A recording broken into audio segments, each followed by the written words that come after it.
अहमद के दोनों भाइयों को कोर्ट के जुरिडिक्शन में हत्या कराया, भूल गया? आजम खां को भूल गया? सहारनपुर को भूल गया? मुजफ्फरनगर का दंगा भूल गया? कानपुर को भूल गया? गोधरा को भूल गया? बाबरी 6 दिसंबर को बाबरी मस्जिद के ढांचा को चैलेंज करके ढहा, क्या वो भूल गया? से मालूम है कॉलेजियम सिस्टम से करेंगे, जज का बेटा जज बनेगा, तो वहाँ तो कोई आरक्षण नहीं है। आप मुझे बताइए कौन सी जगह आरक्षण है? आप इस देश में आरक्षण का जगह था, बंदरगाह था, जो पूरा प्राइवेट हो गया। आप टेलीकॉम में जो MTNL और BSNL है पूरा प्राइवेट हो गया। रेलवे प्राइवेट हो गया। रेलवे प्राइवेट करीब करीब हो गया। बिजली पूरा प्राइवेट हो गया। आपका पूरे कोयले का खदान प्राइवेट हो गया। CCL BCCL प्राइवेट हो गया। यानी इस देश के सारे तंत्र को इन्होंने प्राइवेट कर दिया। इसकी आबादी 10% है, उसके लिए 10% आरक्षण और 50% में कोई SC ST OBC नहीं आएगा, यानी 10% वालों को आपने 60% आरक्षण का प्रावधान किया है, व्यवस्था किया है। भारत में जब जब चुनाव आता है तब तब हिंदू मुस्लिम कार्ड खेला जाता है, लेकिन इस बार बीजेपी और नरेंद्र मोदी कुछ अलग कार्ड खेल रहे हैं रिजर्वेशन को लेकर के। जो दलित हैं और जो मुस्लिम हैं, जो एकता बन रहा था उसको तोड़ने का प्रयास किया जा रहा है रिजर्वेशन के माध्यम से। सुनिए किस तरह से तोड़ने का प्रयास किया जा रहा है। सर, जो दलितों का रिजर्वेशन मिला है 15%, उसमें मुसलमान को घुसाया जा रहा है और रिजर्वेशन का दायरा नहीं बढ़ाया जा रहा है। आखिर ऐसा क्यों? दलित की आबादी 15% है, फिर आ जाएंगे मुसलमान 15%, फिर उसके बाद 15% में 30% कैसे मतलब सीट एडजस्ट होगा? देखिए, इनको किसी को आरक्षण नहीं देना है। हाँ।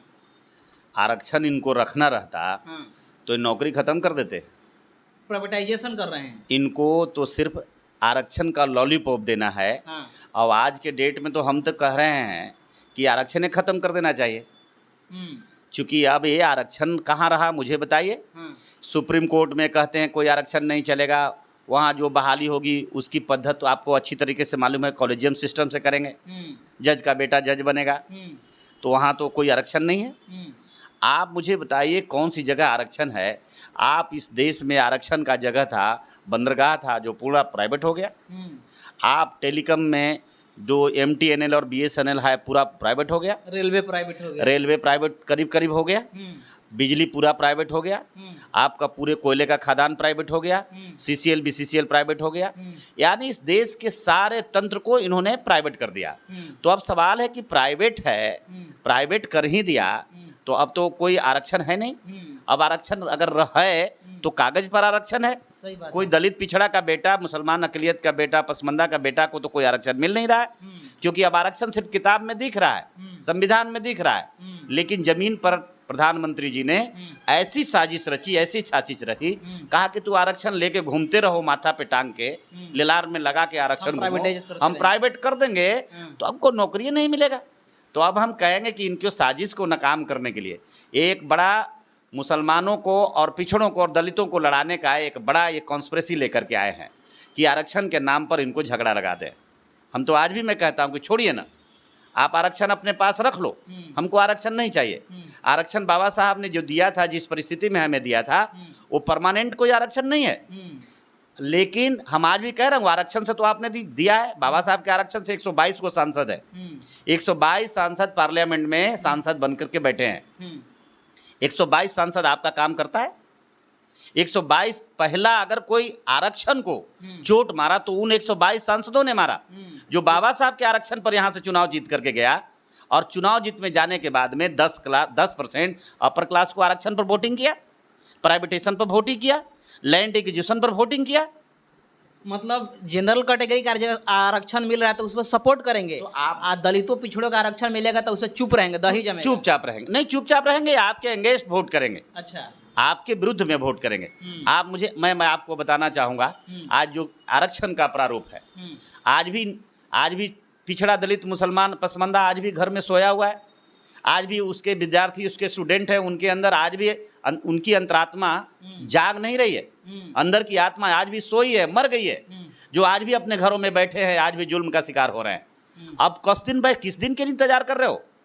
इससे बुरा दिन आपका कब आएगा? मुसलमानों को लुभाने की कोशिश की नहीं, जा रही वही मैं आपको बताने की कोशिश कर रहा हूँ। पहले मैं आपके आरक्षण का प्रारूप बता दूं है। जी। कि आरक्षण का आज की डेट में प्रारूप क्या है। 100% आपका आरक्षण है, हाँ। 50% का 50.5% का दायरा आपने निश्चित कर दिया है आरक्षण का। 50% के बाद है जो जनरल जो बचा है, जिसमें आपने 13% का रोस्टर लगा दिया है। और ये नरेंद्र मोदी जी भारतीय जनता पार्टी सरकार ये व्यवस्था किया 13% का रोस्टर, यानी 13% के रोस्टर लगाने के बाद में यह स्पष्ट कानून बना दिया है इन्होंने कि 50% में कोई SC ST OBC NT DNT VJNT के आदमी एप्लीकेशन नौकरी के लिए नहीं करेगा। स्पष्ट हो गया। हालांकि यानी ओपन कैटेगरी था सर, तो 50% की जो सीटें बच गई वो तो जनरल लोगों के लिए बच गई, और प्लस 10% उनके लिए अलग से आरक्षण आपने दिया है। जिसकी आबादी 10% है उसके लिए 10% आरक्षण, और 50% में कोई एसी एसटी ओबीसी नहीं आएगा, यानी 10% वालों को आपने 60% आरक्षण का प्रावधान किया है, व्यवस्था किया है। ये बताइए, उसके बाद भी एक नया चाल चल रहे हैं प्रधानमंत्री जी कि भारत में दलित मुस्लिम को, दलित और पिछड़ा और मुसलमान को लड़ा दूं, झगड़ा लगा दूं कि हम तुमको आरक्षण दे रहे थे लेकिन पिछड़े वर्ग के लोग आपको सपोर्ट नहीं कर रहे हैं, लालू जी सपोर्ट नहीं कर रहे हैं, आपको चंद्रशेखर रावण सपोर्ट नहीं कर रहे हैं, आपको बहन जी नहीं सपोर्ट कर रहे हैं, नीतीश कुमार नहीं सपोर्ट कर रहे हैं। यानी ये मैसेज ये देने का प्रयास करेंगे कि आपके पिछड़े वर्ग के नेता जिसके साथ आप खड़े हैं वो नहीं दे रहे हैं आरक्षण, आपको विरोध कर रहे हैं। हम भारतीय जनता पार्टी के लोग हैं जो आपको आरक्षण देना चाहते हैं। जब इनको रिजर्वेशन देना है तो ओपन कैटेगरी में काहे नहीं दे देते हैं? उनको कह तो रहे हैं कि उनको आरक्षण से कोई लेना देना नहीं है। आपकी क्या हालात है, आपका देश का क्या हालात है, आपके आज भी गरीबी रेखा से जीवन बसर करने वाले लोगों की स्थिति क्या है, उनको इससे कोई मतलब नहीं है। मुसलमानों को आरक्षण से कोई इनको मतलब नहीं है। इनको मतलब सिर्फ ये है कि ये लड़ेंगे कैसे, ये झगड़ा करेंगे कैसे, दंगा कैसे होगा। कल तक ये दंगा कराने का मशीन, पूरे देश में दंगा कराने का अगर मैकेनिज्म किसी के पास है तो भारतीय जनता पार्टी के पास है। देखिए अभी चुनाव आ गया है, अभी कुछ दिन पहले हंसपुरा के एक मंदिर में जानवर का माने बैल का मटन गोश्त फेंकने की बात आई है सामने।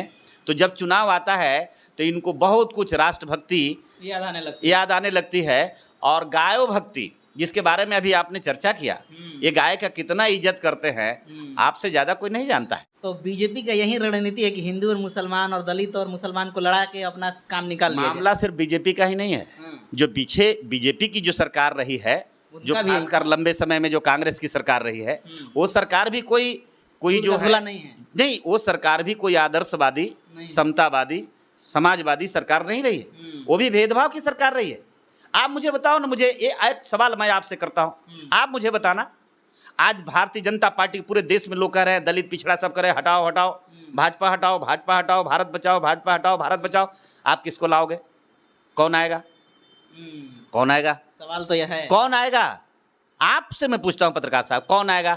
कांग्रेस आएगी ना, कांग्रेस आएगी। कारण क्या है कि भाजपा जा रही है तो कांग्रेस आ रही है, और कांग्रेस आएगी फिर भाजपा जाएगी। तो क्या थर्ड फ्रंट चुनना चाहिए? थर्ड फ्रंट नहीं, मुझे बताओ कि ये आज मुझे भारतीय जनता पार्टी की दोनों की तासीर, दोनों की बनावट का आप जांच करो, दोनों को संचालित कौन करता है? ये राजा राम है और एक सीताराम है। राजा राम जाता है, सीताराम आता है, सीताराम जाता है, राजा राम आता है। तो बोलो कांग्रेस और भारतीय जनता पार्टी में क्या फर्क है? आज भी मैं नहीं समझता कौन किया था। आप मुझे बताओ, जब भारतीय जनता पार्टी ने सरकार बनाया तो एक विनिवेश मंत्री बनाया और उसका नाम था अरुण शौरी, अटल जी की सरकार में। अरे यहाँ तो विभाग बनाया, लेकिन आज भी मैं कोसना चाहता हूँ कांग्रेस के लोगों के, आपने तो इतने खंजर मारे इस देश के मुसलमानों के पीठ में, इस देश के दलितों को, इस देश के पीड़ितों के, इस देश के पिछड़ों को, अति पिछड़ों को, जो आज तक पता भी नहीं चला कि खंजर किसने मारा। तो हम आज भी ये बात मैं स्पष्ट कह देना चाहता हूँ, हम आज भी मुहिम है, आज भी मैं ऐलान करता हूँ कि भारतीय जनता पार्टी और कांग्रेस में कोई फर्क नहीं है, लेकिन हम आज भी चाहता हूँ कि हमारा संविधान का देश बने, पिछड़ा दलित पसमानदा समाज के लोग बाबा साहब के संविधान को, विचारधारा को आगे बढ़ाएं, संविधान की संकल्पना को आगे बढ़ाएं और बाबा के सबके सपनों को भारत बनाएं। वरना कोई कुछ होने वाला नहीं है। कांवर ढोते रह जाइएगा, ढोइए कांवर, घंटा हिलाइए मंदिर में। मंदिर कोई नया नहीं ना जा रहे हैं आप, आपके लिए भाग्य भी नहीं है, भगवान भी आपके पास नहीं है। भाग्य में तो आपका लिखा नहीं होता था। लालू जी ने भी कहा था, आपको याद होगा, जब मुख्यमंत्री करने से पहले जब लालू जी हाथ दिखाते थे तो कहते तुम्हारे लालू जी के माता जी माता जी मरछिया देवी जी जब अपने बेटा को हाथ दिखाती थी लालू जी को, तो कहता था कि इसके भाग में कुछ लिखा नहीं है। अच्छा। लालू जी महामानव बन गए, पूरे भारत का स्टार बन गए। ज्योतिष विद्या फेल हो गया। नेल्सन बाबा साहब और नेल्सन मंडेला मान्यवर कांसीराम के बाद अगर कोई भारत के अंदर कोई सामाजिक न्याय का योद्धा बना जो उसका नाम श्री लालू यादव है। हम सम्मान करते हैं कि नरेंद्र मोदी जी इतना उदार क्यों हो गए मुसलमानों के भारतीय प्रति। जनता पार्टी इतना उदार मुसलमानों पर क्या है? क्या भूल गया लोग अतीक अहमद के दोनों भाइयों को कोर्ट के जुरिडिक्शन में हत्या कराया? भूल गया? आजम खान को भूल गया? सहारनपुर को भूल गया? मुजफ्फरनगर का दंगा भूल गया? कानपुर को भूल गया? गोधरा को भूल गया? बाबरी 6 दिसंबर को बाबरी मस्जिद का ढांचा को चैलेंज करके ढहा, क्या वो भूल गया? आप कहाँ भ्रम में लेकर के जा रहे हैं कि मुसलमानों को हितैषी करने जा रहा है? इनका एक ही मकसद है, सिर्फ और सिर्फ। आप मुझे बताओ जरा सा, जब इनकी सरकार थी और इनकी सरकार में वाजपेयी जी की सरकार में सच्चर कमीशन को पटल पर रखा गया था। सच्चर कमीशन की रिपोर्ट आई थी। सच्चर कमीशन की रिपोर्ट से ये साबित होता है कि देश में मुसलमान सबसे आखिरी पंक्ति में खड़े हैं, सबसे बदहाली दलितों के बाद या दलितों के साथ साथ वही स्थिति है जो भारत के मुसलमानों का है, जिनका गरीबी रेखा का स्तर बहुत नीचे है। लेकिन आज तक उस पर कभी चर्चा नहीं किया। तब तो एक ही बात ये लोग कहा, इनको सिर्फ आतंकवाद के नजरिए से देखा, आतंकवादी कहा। इनका एक स्लोगन है कि हर मुसलमान आतंकवादी है, हर आतंकवादी मुसलमान होता है। ये बात समझ में आया। लेकिन जो उसने महात्मा गांधी को हत्या किया वो तो मुसलमान नहीं था। ये नाथूराम गोडसे के खानदान के लोग आज इस देश में जो राष्ट्रभक्ति बांट रहे हैं, और ये होते कौन हैं? मैं आज भी मुसलमानों को ये संदेश दे देना चाहता हूँ कि ये भारतीय जनता पार्टी एक नई षड्यंत्र करके ला रही है पिछड़ा दलितों को बांटने के लिए। भारतीय जनता पार्टी पुनः सत्ता में आने के लिए 2024 को बैतरनी पार होने के लिए आई है। उस साजिश से बचिए और भारतीय जनता पार्टी को विदा करिए। लोकतंत्र, लोक का तंत्र भारत में बनाइए। बिल्कुल राजतंत्र में परिवर्तित करना चाहते हैं प्रधानमंत्री जी और खासकर आरएसएस। तो ये हमारी खास करके कमज़ोर वर्ग के लोगों का से पसमानदा मुस्लिम समाज और खासकर SC ST OBC NT DNT लोगों से अपील है। जय भीम, जय भारत।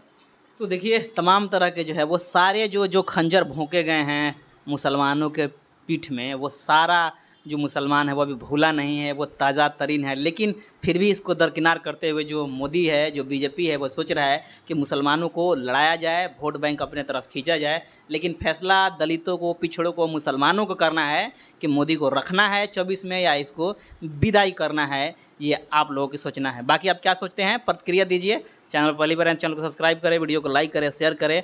पेज पर देख रहे हैं तो पेज को लाइक करें, फॉलो करें। मिलते हैं अगले खबरों के साथ, तब तक जय भीम, जय भारत, जय संविधान।